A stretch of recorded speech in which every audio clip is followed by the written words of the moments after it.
Is your buying process simple?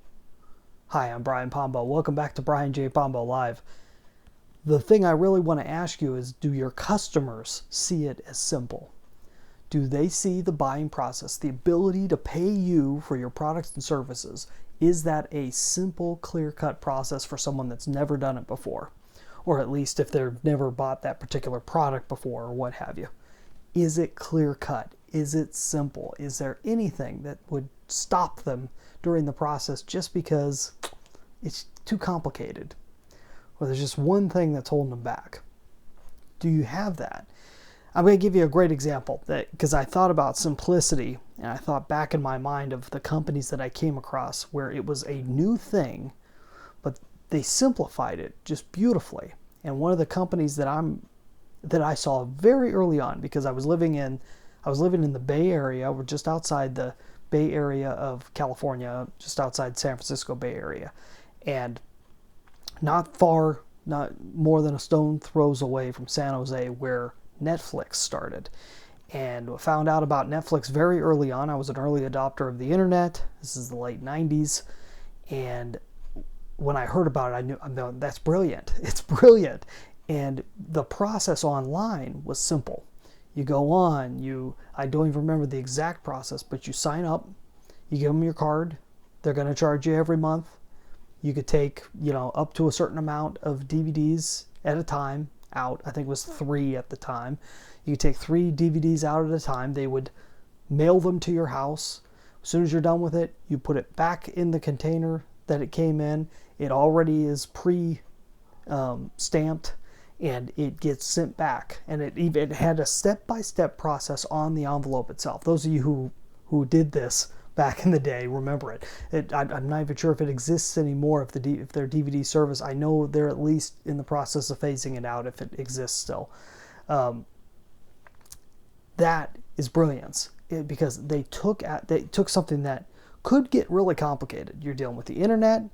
You're dealing with billing systems. You're dealing with the postal service, all these different things, all these different issues that can happen. Plus, a person could put the wrong DVD in, they could put it in wrong, they could send back the wrong envelope. It's a lot. Anything that a customer can do wrong, they will do wrong. It's somewhat of a Murphy's Law there.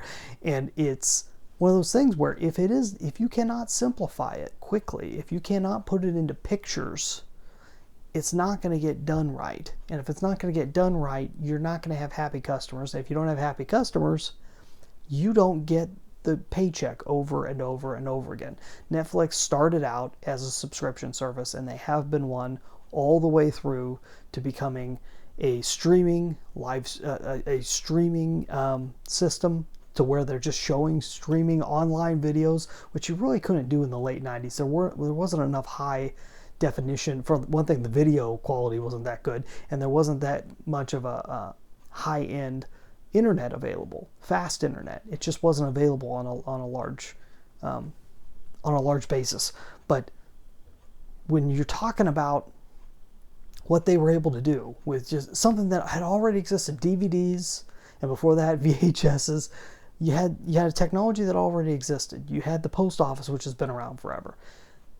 All they had to do was marry these things together and make it easily available through the internet, to where you could it was a running list. You put everything on the list that you wanted to rent, and whenever they got the next one back, they sent you the next one on the list, and you can move things around and add new things. It was brilliant and elegant in its simplicity. Strive for that if you can. If you can make things simple, and you can make it clear to your customer what the process is, to where it doesn't take them that long to figure it out. You've got something that can be repeatable over and over again. As long as it's something they want, there's no reason why they won't want it over and over and over again. It's a simple lesson. It's not an easy lesson. It's not easy to make things simple for people. But if you can, it'll make all the difference in having repeat customers, which is what it's all about. Hopefully you think so too. Hey, if you'd like to be able to sit down and kind of talk about your business and see how we can simplify the process for your customers and clients and patients and so on and so forth, go check out brianjpombo.com. Specifically, check out brianjpombo.com/Amazon. That's for the Amazon Proof Strategy session. It's a very special thing that I do with business owners and executives, anyone that's running the business, a decision maker. We sit down and we chart out what it's going to take to really make your business hum and go to the next level. Just wherever you're at, I don't care if you're at making $1 million or $50 million, where else do you want to be, and what's it going to take for us to get there? What do we got to do to bring that process along? That's what we do in the Amazon Proof Strategy session. brianjpombo.com/Amazon. That link is in the description. Go check it out. We'll be back here tomorrow night, just like we are every night. In the meantime, get out there and let the magic happen.